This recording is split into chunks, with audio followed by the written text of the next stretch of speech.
অনেক সংগঠনালয় যেখানে তাপকে আমরা কাজে লাগাতে পারি, যেখানে তাপ বিদ্যুৎ শক্তিতে রূপান্তর করতে পারি।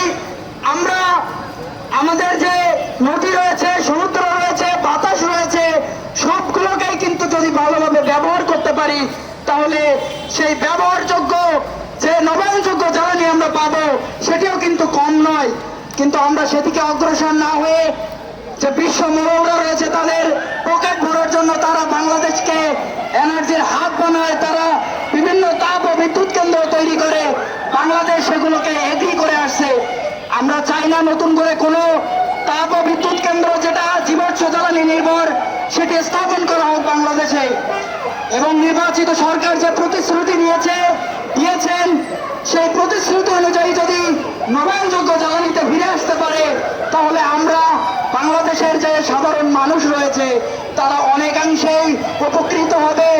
আমরা এই জলবায়ু অভিঘাত থেকে অনেকটাই মুক্তি পাবো বলে বিশ্বাস করি। উপকূলে পানির সংকট রয়েছে। আমি সুন্দরবন পাড়ের একজন তরুণ জলবায়ু কর্মী হিসেবে বলতে চাই যে এই জলবায়ু সংকট আদিবাসীদের উপর প্রভাব ফেলছে, নারীদের উপর প্রভাব ফেলছে, শিশুদের উপর প্রভাব ফেলছে।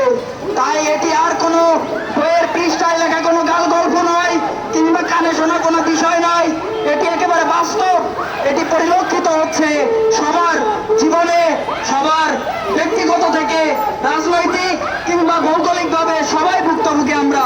তাই আমরা চাই নবায়নযোগ্য জ্বালানিতে যাতে দ্রুত ফিরে আসতে পারে বিশ্ব নেতা সহ বাংলাদেশের নির্বাচিত সরকার, সেই প্রত্যাশা রাখছি।